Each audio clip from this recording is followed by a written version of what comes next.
Hello and welcome back to another video on my channel. I believe that you're doing great today. In today's video, I'll be sharing with you a great opportunity that is available right now for you to move abroad. So if moving abroad is your dream, this opportunity should not slip you by. This opportunity is time bound and it is available until January 2025, December 2024 and January 2025. But you need to start acting now because it's a very competitive offer. This opportunity has been open since 2001, and this opportunity is actually for you to move into the United Kingdom. So if you have been open to move to United Kingdom and you don't have the funds to sponsor yourself, this is a great opportunity because this opportunity is fully paid. It's fully paid for you. So do not let it slip by.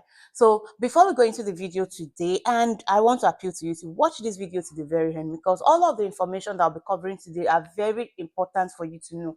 You do not want to miss any part of it because any information that you miss, I'm not sure, but every information we'll be sharing today, they're actually very important. We're sharing about the criteria, important things that you need to do to make sure that you have a successful application because it's very competitive. A number of people are also applying for it. So you want to make sure that your application stands out. So I'll be sharing with you all the things that you need to do. This opportunity, like I said, has been open since 2001. It's a fully sponsored opportunity that people have been taking advantage of to get into the United Kingdom. So make sure you watch this video to the very end. But before we get into the video, I want to appeal to you to please kindly subscribe to my YouTube channel, especially if this is your first time here. After subscribing, do ensure to click the bell icon. That way you'll be notified whenever I share a new video, and I'll be sharing more updates about move abroad opportunities on this channel, especially if you want to come into the United States. I live in the United States, so if you want to come into the United States, there are a lot of opportunities for you. So make sure that you stay plugged to this channel. Click the bell icon so you always be notified. Also, like this video. By liking this video, you're letting YouTube know that you actually love this video, and then that this video is recommended to more people across YouTube, and that way I'm also encouraged to bring you more information. Yes, so thank you very much, and without further ado, let's get into the video. Since the inception of this opportunity in 2001, over 2,500 people have enjoyed this opportunity. This opportunity is a fully paid opportunity. So for every fee that you need to pay, every fee that you need to incur, everything will be covered. And this opportunity is open to everybody from all over the world. So if you're in Europe, if you're in Asia, if you're in Africa, or whatever part of the world that you're in, this opportunity is available for you, and it covers all levels. So this opportunity allows you to study in full in the United Kingdom. We all know that one of the easiest ways for you to move abroad is through study opportunity. So this opportunity allows you to study at the master's level and PhD level. And this opportunity is available to you if you want to study either full-time or part-time, whatever opportunity that you want to take advantage of. All your fees will be covered. So now I'm going to take you step by step through all of the things that you need to do and all of the things that you need to know, starting first with with the scholarship timeline. So this is a scholarship opportunity. Actually, everything is fully paid. So we'll start with the scholarship timeline so that you know when to ask and when to move. And the first thing that you need to know, as you can see on this page right here, the scholarship timeline, the first thing you need to do is to apply. So there's no extra work that you need to do. There's no extra work that you need to do apart from just applying to the school. But when you're applying, you need to submit a very strong application, which I'm going to get to after we finish with the scholarship timeline. I'm going to show you the criteria that are going to be considered in helping you stand out and ensuring that you get the scholarship. So you want to look at those criteria, understand them, and make sure that you position yourself rightly to meet those criteria. So the first thing that you can see here is application. Application to the University of Oxford. There's no separate application needed for a Clarendon scholarship. After you have gotten once you have applied by the deadline, you will be automatically considered for the scholarship. So you need to apply by December or January. So you need to check for any course that you want to study. Like I've mentioned, all courses are welcome, whatever course it is that you want to study. Make sure that you check their deadline, and whatever the deadline is, some have deadlines for December, some have deadline for January. So submit your application early enough. Once you submit early enough, you will be automatically put in for the Clarendon scholarship. So once your application is been submitted, then you just have to wait, because then the school takes over the process. The application to your course, to the department where you have applied to study, they will consider your application, and once they are satisfied that you have met the admission requirements, they are satisfied with the suitability of your application, then they would make a decision on your graduate placement and notify you. So you notify you if you've gotten an admission or not. So you you'll be notified, and then after that they would then they would recommend you. They will recommend you if you have met the selection criteria for a Clarendon scholarship. They will recommend you for the Clarendon scholarship between February and March of next year. Since this is 2024, of next year 2025, the they will review scholarship for each department, because different courses are going to be considered. Then they look at the number of people that have applied. They look at, so after you've been notified of your admission and you've been recommended for a Clarendon scholarship, then there's a board that needs to still sit to look at all the people that have been recommended for the scholarship and pick the number of people that they want to pick, and they are going to be picking based on how strong your application is, your merits. They are going to pick based on your potentials, future potentials, and how ranked you have for each department. So based off of that, once you are confirmed, they provide you your scholarship offer letter, which is what I know you want to see. Thereafter, you have your funding. Once you have your funding, by May, April next year, you are matched to scholars. Like, they have a number of partnership awards, so you are matched to scholars, and then you receive your funding letter. The last process under this Clarendon scholarship is for you to receive your funding letter and the funding arrangements.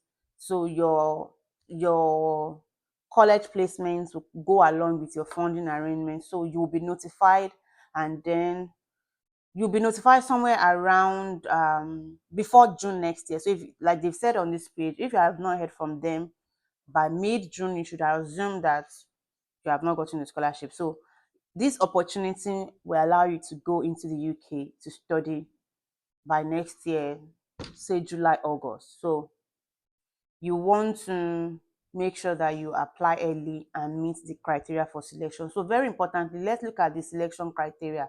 So the first thing you want to have, three basic things are required, and they are not outside of what you would do to qualify for admission. There's no extra exam that you need to do, or extra payments that you need to make to qualify for this opportunity. So the first thing you want to do is to have an outstanding academic record.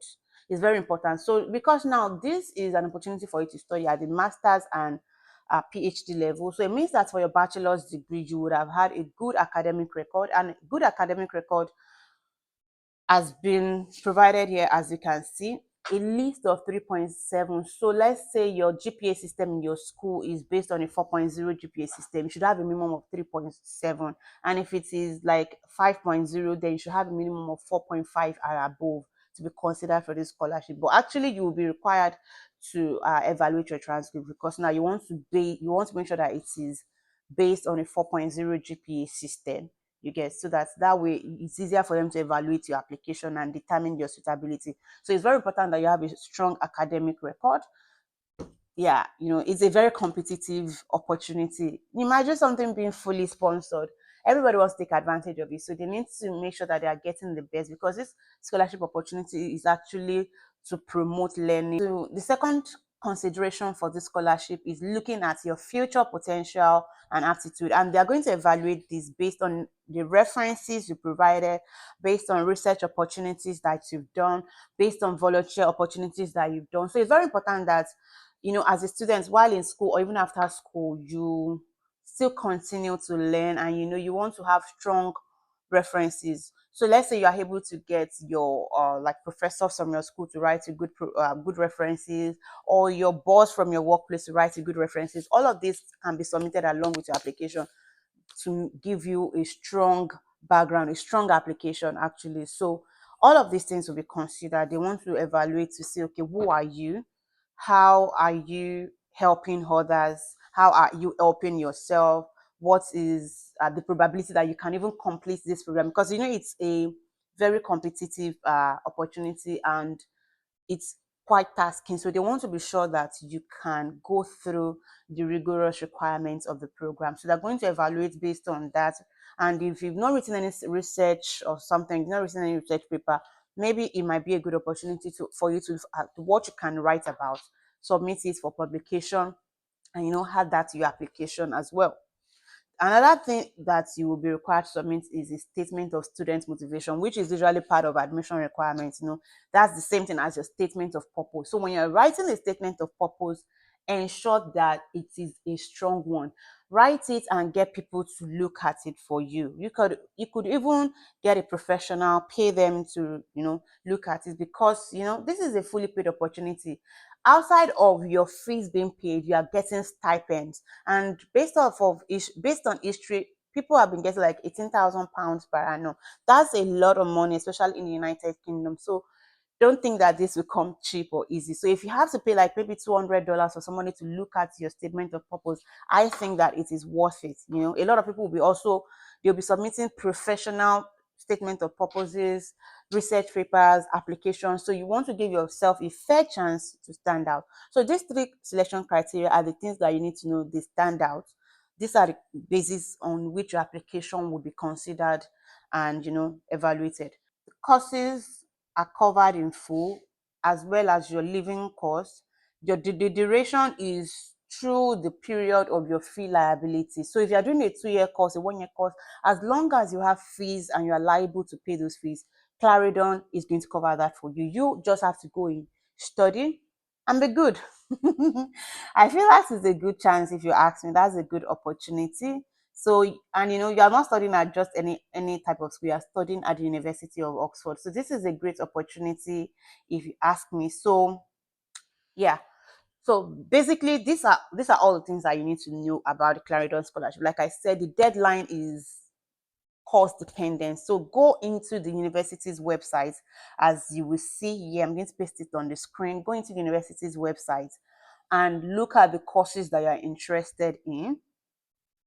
Look at the application deadline. The application deadline is between December and January. Make sure that you submit your application before the deadline, before December and January. Get all of your requirements, and don't forget to get your strong references. I would recommend that you submit a minimum of 5 references, but don't just submit references. Look at the quality of the references that you are submitting, because that is a selection criteria that you've been told that you'll be evaluated upon. So give yourself a fair chance to stand out. All right, guys. So this is where I'm going to be drawing this video to a close today. If you have any questions about this opportunity or an area that you feel like you don't understand and you'd like me to discuss further about, leave me some comments in the leave me your questions in the comment section. I'll look at them and respond to you. I hope that this provides you so much value today. Thank you so much for watching. I'll see you in my next video. Bye.